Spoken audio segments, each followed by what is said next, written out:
नमस्कार। आज आप सभी दर्शकों का हमारे इस कार्यक्रम में स्वागत है। परिवार में जनतंत्र यानी परिवार, एक समृद्ध परिवार ही समृद्ध समाज की स्थापना करता है।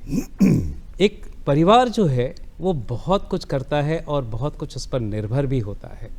तो हम एक समृद्ध परिवार की स्थापना कैसे करेंगे और ये समृद्ध परिवार समाज में किस तरह की स्थापना कर पाता है।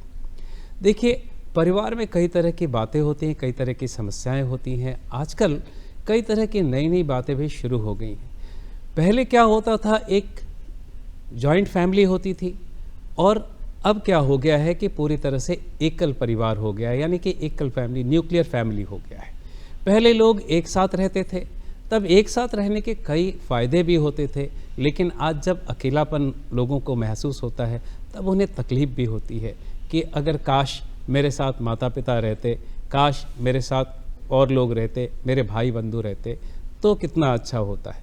लेकिन दिन पर दिन ये समस्याएं बढ़ती जा रही हैं और आज इसी संबंधित बातें हम करेंगे। इस परिवार से संबंधित बहुत सारी बातें होंगी और इस विषय पर चर्चा करने के लिए आज हमने अपने स्टूडियो में दो मेहमानों को आमंत्रित किया है। हमारे पहले मेहमान हैं श्री मृत्युंजय कुमार सिंह, जो कि IPS ऑफिसर रहे हैं और लेखक भी हैं, इनकी काफ़ी सारी रचनाएं हैं। और हमारे दूसरे मेहमान हैं डॉक्टर ऋषि भूषण चौबे सर, जो कि प्रेसिडेंसी यूनिवर्सिटी में हिंदी विभाग में सहायक प्रोफेसर हैं और इसी विषय पर हम उनसे बात करेंगे। तो हमारा सबसे पहला प्रश्न जो है वो डॉक्टर ऋषि भूषण सर से है। सर, परिवार में जनतंत्र की एक परिभाषा है, आप इस जनतंत्र से क्या समझते हैं? देखिए, विवाह एवं परिवार संस्था को लेकर के अब कई तरह के सवाल उठने लगे हैं। आपने अपनी बातचीत में भी कहा कि पहले संयुक्त परिवार व्यवस्था थी और अब एकल परिवार है। अभी भी संयुक्त परिवार है, संयुक्त का भी अपना एक पैमाना है। और जो मैंने कही कि ये जो विवाह एवं परिवार संस्था को लेकर के अब सवाल उठने लगे हैं, क्योंकि नई परिस्थितियां आ गई हैं, एक नए समय में हम लोग आ गए हैं, नए समय की नई चुनौतियां हैं। तो विवाह एवं परिवार का तो विकल्प नहीं है, विवाह व्यवस्था रहेगा ही रहेगा। जब से सृष्टि है तब से किसी न किसी रूप में विवाह है और परिवार भी है। तो जो परिवार से जुड़ी हुई जो दिक्कतें हैं उनको दूर करने पर विचार करना चाहिए कि जहाँ से दिक्कतें आती हैं, जैसे परिवार टूटता है और उस टूटन की पीड़ा हम सबको झेलनी पड़ती है, उसको सहना पड़ता है। परिवार एक यूनिट के तौर पर, और परिवार से ही समाज बनता है, समाज से ही राष्ट्र बनता है। तो परिवार में जनतंत्र से यहाँ आशय ये है कि हम परिवार को जनतांत्रिक बनाएं। जनतांत्रिक परिवार ही एक जनतांत्रिक समाज की नींव को रख सकता है और एक जनतांत्रिक समाज ही एक जनतांत्रिक राष्ट्र बन सकता है। तो जनतंत्र, डेमोक्रेसी, यानी कि डेमोक्रेसी जिसे हम अंग्रेजी में कहते हैं, राष्ट्रीय संदर्भ में हम इस शब्द का अधिक प्रयोग करते हैं। हम यहाँ बातचीत कर रहे हैं कि जो परिवार में जनतंत्र आए, यानी कि सबको बराबरी का मौका मिले, अपनी बात कहने का, अपनी इच्छा, अपेक्षा, आकांक्षा, दुख सुख व्यक्त करने का, ना कहने का अधिकार मिले, हाँ कहने का अधिकार मिले, जो कि हमारा जो परंपरागत जो पारिवारिक ढांचा है उसमें हमें इसकी कमी दिखाई देती है, जिसकी वजह से कहते हैं लोग कि परिवार टूट रहा है, बिखर रहा है, तलाक की घटनाएं बढ़ रही हैं। स्त्री को दोष दे दिया जाता है कई मामलों में कि भाइयों में तो प्रेम बहुत है, स्त्रियां आकर के हमारा घर जो है या हमारा परिवार जो है वो बिखर गया स्त्रियों की वजह से। आप बिल्कुल सही कह रहे हैं सर कि ये ऐसा होता है। लेकिन सर, मैं एक और बात कहना चाहता हूँ, जैसे देखिए समाज में इस तरह की तो घटनाएं होती रहती हैं, लेकिन क्या इसे संभाला जा सकता है? सर, मैं आपसे जानना चाहूँगा कि ये बिखराव क्यों होता है और इससे कैसे रोका जा सकता है? देखिए, बिखराव परिवार पर आने के पहले आप देख लें कि ये बिखराव आपको हर जगह नज़र आएगा और हर जगह हम लोग चिंतित रहते हैं। जब आप कहते हैं कि जनतंत्र की बात करते हैं चाहे वो राजनीतिक व्यवस्था के रूप में हो, सामाजिक व्यवस्था के रूप में या पारिवारिक व्यवस्था के रूप में हो, तो उसका अर्थ ही होता है कि आप समान अधिकार देंगे, समान अवसर देंगे। लेकिन आप एक बार सोच कर देखिए कि वो समान अधिकार और समान अवसर क्या हमने, सबसे पहले हमारी स्त्रियां होती हैं परिवारों का जो गठन करती हैं, स्त्रियों से ही परिवार, इसलिए स्त्रियों को होम मेकर कहा जाता है कि वही होती हैं जो परिवार का निर्माण करती हैं। लेकिन उस परिवार के निर्माण करने में देखिए कि उनका दायित्व तो उन पर बहुत है, अपेक्षाएं बहुत रखी गई हैं, लेकिन क्या उनको वो समान अधिकार दिया गया है? जी। उनसे हुए जो बच्चे जो अपनी माता से जो सब सारी चीज़ें सीखते हैं या माता उनको सिखाती हैं, उन माताओं को यदि समान अधिकार नहीं मिलेगा, और विशेष अधिकार की बात मैं नहीं कर रहा, सिंपल समान अवसर और समान अधिकार की बात कर रहा हूँ, अगर उनको नहीं मिलेगा तो फिर बच्चे भी उनसे वही सीखेंगे। और हम जितना जो कुछ हम करते हैं उन्हीं से आगे बढ़ते हुए जो हमारा पारंपरिक जो समाज है वो वहीं से तो सीखता है। आज हम जो कर रहे हैं अपने माता पिता के लिए या अपने परिवार में जो मेरा व्यवहार है उसी से हमारे बच्चे सीख रहे हैं। और ये अपेक्षा करना कि बच्चों का एक अलग सिलेबस होगा और एक अलग करिकुलम होगा और हमारा एक अलग होगा, या मेरे पहले के पूर्वज जो थे उनका एक अलग था, ये बिल्कुल ही धारणा ही गलत है। इसलिए मुझे लगता है कि ये समय जो है वह समय निश्चित रूप से विखंडन का समय है और उसने परिवार को भी अपनी जद में लिया है। लेकिन ऐसा नहीं है कि यह बिल्कुल ऐसी स्थिति में हम आ गए हैं जैसे पॉइंट ऑफ नो रिटर्न हो गया हो। हम बिल्कुल अगर सजग हों, सतर्क हों, तो अभी भी हम इसको संभाल सकते हैं और हमारे मूल्य फिर से जी बिल्कुल आप सही कह रहे हैं सर, बिल्कुल जी। सही कह रहे हैं। और देखिए सर, जब होता क्या है कि हमारे घर में 2-4 बच्चे एक साथ होते हैं तो कहीं ना कहीं कुछ कहावत भी है कि जहाँ 4 बर्तन होंगे वहाँ तो आवाज़ होगी ही होगी। तो इन बातों में जैसे इस किसकी दायित्व बनता है कि उस परिवार को एक साथ रखा जा सके? सर आपसे मैं जानना चाहूँगा सर। देखिए, दायित्व तो सबका है। अगर परिवार है तो उसमें जितने सदस्य हैं उन सभी सदस्यों का दायित्व है कि अपने परिवार को बचा करके रखें, उसको बढ़ाने में अपनी भूमिका निभाएं और किसी को ये फील ना हो कि उसकी उपस्थिति को इग्नोर किया जा रहा है। तो जैसे मैंने अपनी शुरुआती बातचीत में मैंने कहा कि पुरुषों में या चूंकि हम लोग एक पितृसत्तात्मक समाज में हैं, तो हम लोगों के अंदर बहुत सारे ऐसे संस्कार हैं जो अब जिनको आउटडेटेड कहना चाहिए। हम पुरुष होने के नाते हम मान के चलते हैं कि हम निर्णय लेने के अधिकारी हैं, हम हैं, हमारा वर्चस्व बना रहना चाहिए।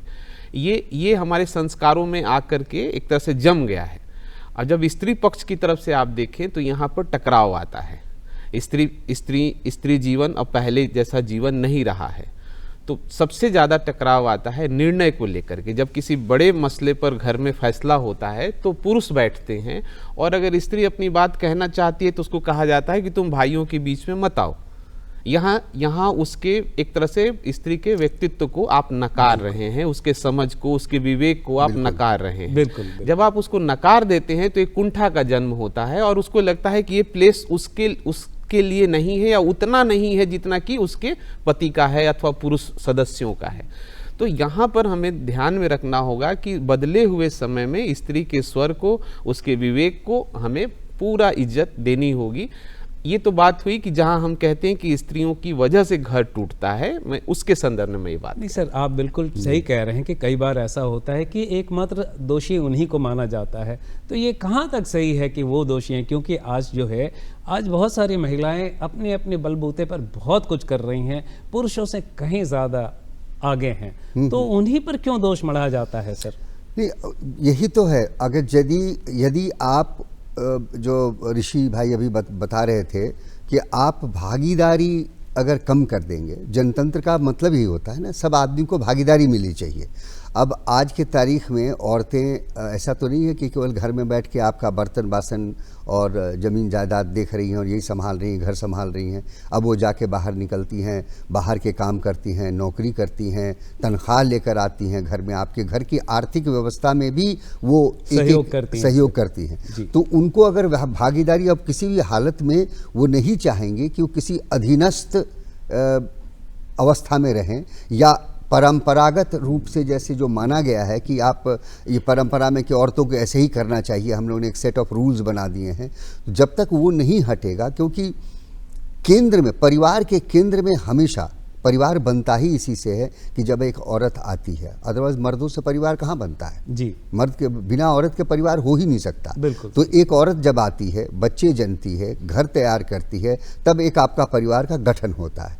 जो परिवार के केंद्र में है उसी को यदि आप हटाकर हाशिए पर रख देंगे तो जी, फिर तो बिल्कुल, आप तो परिवार का विघटन तो होगा ही होगा। सर आपने बहुत सही कहा। और एक और भी बात है, जैसे कि उत्पीड़न की जब बात आती है तो दहेज उसमें एक बहुत बड़ी बात आती है सर। कई बार ऐसा देखा गया है कि उसके परिवार की तरफ से उसे टॉर्चर किया जाता है कि आप दहेज, बताना तो नहीं पड़ता है कि हाँ भाई दहेज, लेकिन दहेज एक समस्या होती है सर कि वो उसके घर से इतना नहीं मिला, इतना नहीं मिला। आज लोग कहते हैं कि दहेज खत्म हो गया, आप कहाँ तक सहमत है सर इस बात से? देखिए, दहेज वाला जो प्रसंग है ना, वो भी स्त्री के व्यक्तित्व को नकारने से जुड़ा हुआ है कि हम उस सोच को बदल नहीं पा रहे हैं कि स्त्री अपने आप में संपूर्ण है, पूरा है। वो किसी घर में जा रही है तो इसका मतलब ये नहीं है कि वो कहीं से अधूरी है या वो अपनी जगह पे नहीं रह सकती। तो दहेज की पूरी संकल्पना ही गलत है, उसको हमें बदलना चाहिए। और निश्चित रूप से आज भी दहेज एक बड़ी समस्या हमारे समाज की है। जो स्त्री, जो बच्चियां हैं, जो स्त्रियां हैं, उनको कुपोषण का शिकार होना पड़ रहा है, उनको उच्च शिक्षा में उनको मौका नहीं मिल पा रहा है, क्योंकि गार्जियन जो है वो कहते हैं कि अगर तुमको पढ़ाने में ही सारा पैसा हम लगा देंगे तो तुम्हारी शादी कैसे करेंगे। तो और अगर 3-4 बहनें हैं तो फिर तो और भी समस्या जटिल हो जाती है। पुत्रों की चाह में, बेटे की चाह में 3 लड़कियां पैदा हो गई, ये एक समस्या है। तो दहेज, लेकिन सरकारी व्यवस्था और सरकारी कानून जो है वो दहेज को रोकेगा, इस भ्रम में हमें नहीं रहना चाहिए। सर कहा गया है कि दहेज की जो प्रथा है वो अब खत्म हो गई, लेकिन मैं समझता हूं कि दहेज का स्वरूप बदल गया है। सर आप इससे कहां तक सहमत? बिल्कुल, आप देखें हमारे पास तो सबसे बड़ा उदाहरण है, ये होता है कि जब तक हम स्त्री को वस्तु की तरह मानते रहेंगे, जो आपके महाभारत की द्रौपदी से लेके तमाम औरतों के प्रति, वो चाहे कुंती हो, गांधारी हो, जो कोई भी हो, औरतों ने अपने हिस्से के लिए जो लड़ाई की है अपने तरीके से, वो एक अलग बात है। वो सशक्त औरतें थीं, अपने तरीके से उन्होंने की। लेकिन दहेज की प्रथा जो पहले स्त्री धन से शुरू होता है, पहले जो माँ बाप खुश होकर बेटी को जब विदा करते थे तो उसके साथ कुछ साजो सामान उसकी सुख सुविधा के लिए दे देते थे, कुछ जेवर जेवरात, कपड़े लत्ते। अब क्या है कि वो उसको अपना अधिकार मानकर वर पक्ष शुरू हो गया ये कहना कि अब इतना ही नहीं, इसके अलावा भी कुछ देना पड़ेगा। और कहता क्या है, ये सब तो आपकी बेटी की सुविधा के लिए, यदि बेटी की सुविधा के लिए है तो फिर बेटी के नाम पर होना चाहिए, ताकि जब वो यदि निकले घर से तो वो सारा साजो सामान लेकर निकले। लेकिन उसको तो लोग आत्मसात कर लेते हैं, उसको तो फिर वापस नहीं मिलता।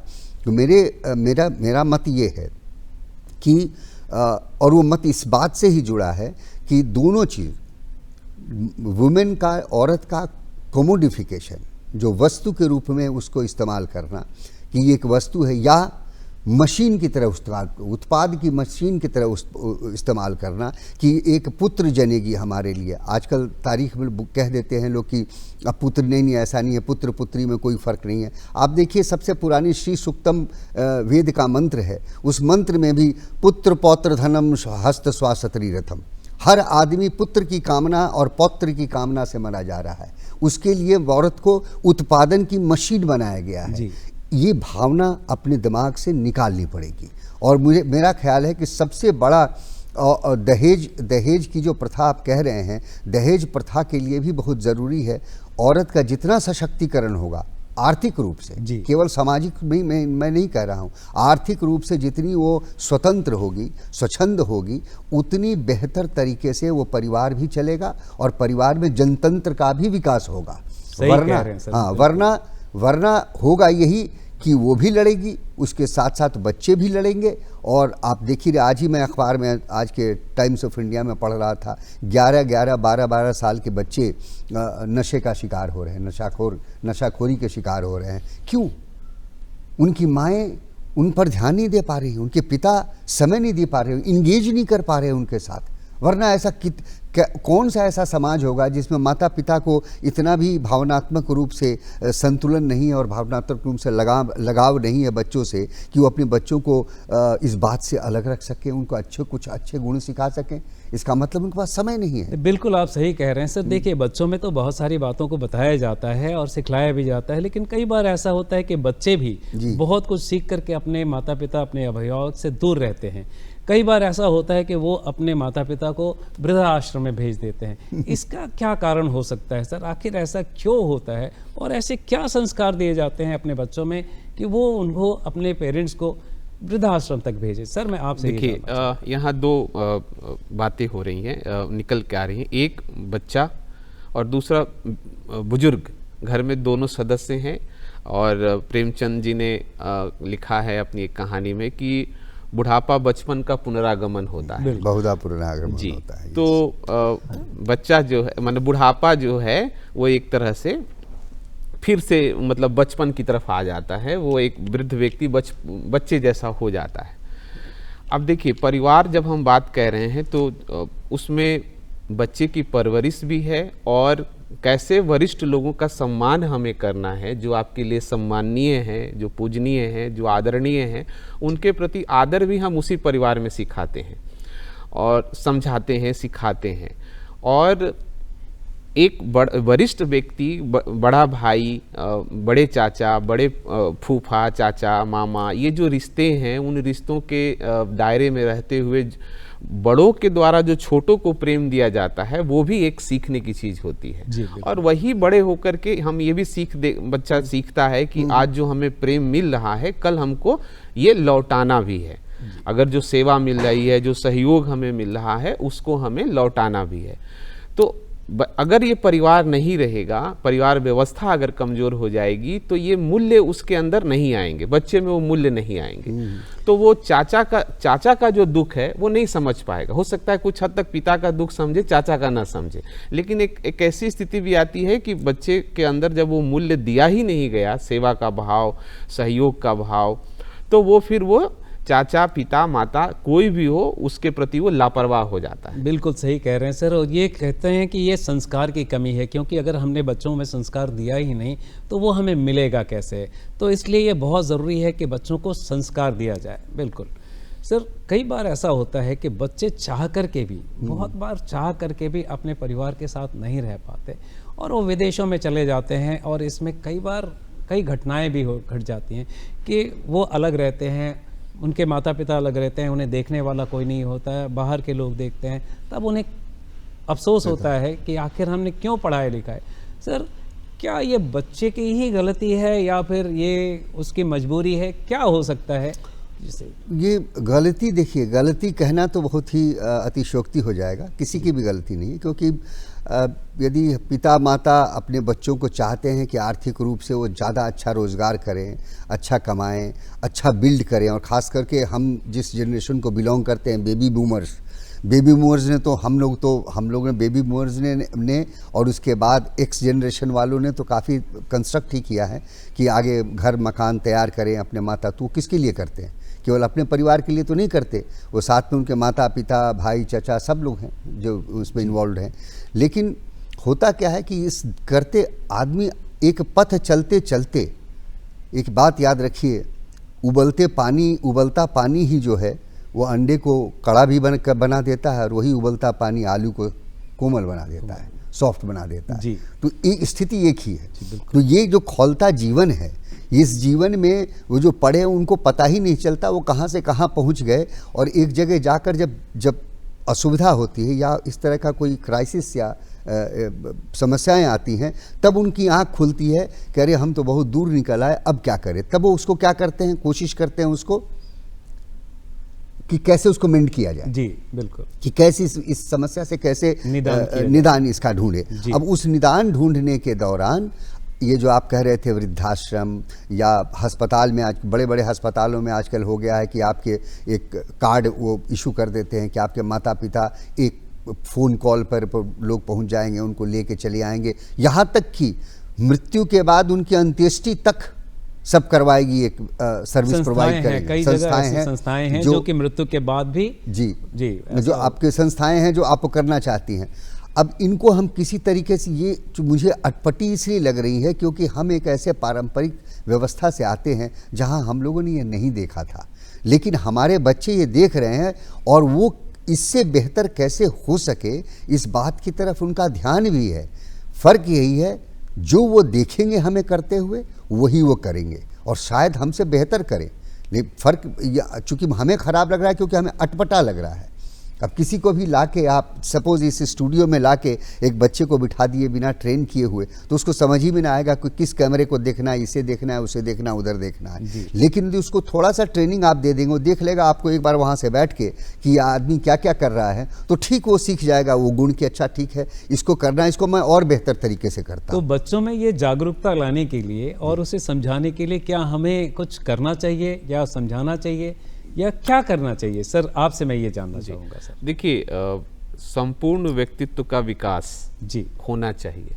जब मैं संपूर्ण व्यक्तित्व कह रहा हूँ तो उसमें इमोशनल डेवलपमेंट होना चाहिए, कॉग्निटिव डोमेन बौद्धिक विकास होना चाहिए और साइकोमोटर डोमेन जो कि क्रियात्मक विकास होना चाहिए। तो एक बच्चे में इमोशन भी हो, ज्ञान भी हो और वो शारीरिक रूप से स्वस्थ भी हो। उसके अंदर सामाजिकता भी आनी चाहिए, चुनौतियों का सामना करने का उसमें उसकी ट्रेनिंग, जैसा सर कह रहे थे कि एक ट्रेनिंग होनी चाहिए। जी बिल्कुल। तो नए समय के साथ हमें वो ट्रेनिंग हमें उन्हें देनी होगी। अब परिस्थितियां ऐसी है कि बेटा जो है वो विदेश में है या मुंबई में है, दिल्ली में है, कोलकाता में है और माता पिता गांव में है। ऐसा नहीं है कि वो गांव में किसी मजबूरी में रह रहे हैं। कई बार माता पिता स्वेच्छा से रहते हैं और बच्चे को कहते हैं कि तुम जहाँ हो वहाँ खुश रहो, मैं यहाँ ठीक हूँ, मेरी ज़रूरत होगी तो हम तुम्हें बुला लेंगे या हम चले आएंगे। तो ये एक नई व्यवस्था है, एक नया समय है, इसमें हमें तालमेल बिठाना होगा, कोऑर्डिनेशन हमें रखना पड़ेगा पुराने मूल्यों में और नई स्थितियों में। हम पुराने मूल्यों को छोड़ भी नहीं सकते और नई स्थितियों से हम अपने आप को काट के भी नहीं रख सकते। तो अगर इस तरह की ट्रेनिंग हमें स्कूल में ही दी जाए, सुबह ही मैं ऐसा सोच रहा था जब इस विषय पर सोच रहा था कि टेक्स्ट बुक का भी हिस्सा होना चाहिए परिवार के महत्व को बच्चों को नए सिरे से समझाना चाहिए। बच्चे ये न समझें कि परिवार जो है वो बाधा है। बच्चा अगर रील बनाना चाहता है, यूट्यूबर बनना चाहता है, तो माता पिता एकदम से उसको मना करेंगे ऐसा नहीं है। उसको समझाएंगे ही कि यूट्यूबर बनने की क्या क्या संभावनाएं हैं और क्या क्या जोखिम है। कल तुम फुटबॉलर बनना चाहते थे, आज तुम यूट्यूबर बनना चाहते हो। तुम इसी तरह 10-15 साल कुछ ना कुछ बनते रहोगे तो एक दिन कुछ नहीं बनोगे। जी बिल्कुल, आप उससे ये कुछ बन ही नहीं पाएंगे, आगे बढ़ नहीं पाएंगे। जी बिल्कुल। और इसमें मैं एक चीज़ जोड़ना चाहूँगा ये इस चीज़ में, जैसे हम कई बार क्या से भूल जाते हैं कि हमारे चाहते हुए, परिवार के चाहते हुए भी हम कई सारी सुविधाएं बच्चों को दे नहीं पा रहे हैं जो हमारे हाथ में नहीं है। जैसे परिवेश, जिस तरह के खेल के मैदान मुझे मिले थे अब वो खेल के मैदान नहीं रहे। जिस तरह का परिवेश मुझे मिला था, हम सुबह से शाम तक बच्चे जो हैं जूझ रहे हैं अपने स्वास्थ्य के बहुत तमाम इश्यूज से, या जिस तरह के परिवेश हमें मिले थे तमाम चीज़ें सीखने के, बच्चों को केवल किताबें लाद देने से और सुबह से शाम तक माता पिता के एस्पिरेशन बढ़ा देने से कि मेरा बच्चा सौरभ गांगुली भी बन जाए और तेंदुलकर भी बन जाए और फेल्प भी बन जाए, मॉडल भी बन जाए, यूट्यूबर भी बन जाए, शाहरुख खान भी बन जाए, तो ऐसे नहीं होता। ऐसे ये माता पिता को भी सोचना चाहिए कि हम कैसे समाज में रह रहे हैं। एक समाज जो दिन रात बॉम्बार्डमेंट कर रहा है इन्फॉर्मेशन का, इस इन्फॉर्मेशन की बॉम्बार्डमेंट के बीच तमाम जो विखंडन की घटनाएं घट रही हैं, इसमें अपने बच्चों को से भावनात्मक, जो ऋषि ने कहा बहुत अच्छे तरीके से, कि भावनात्मक स्तर पर हमें कनेक्ट करना सीखना होगा। उनको आप अकेला छोड़ेंगे, ये वो घोड़ा है जिसको आप दौड़ाएंगे नहीं तो आपको गिरा कर भाग जाएगा।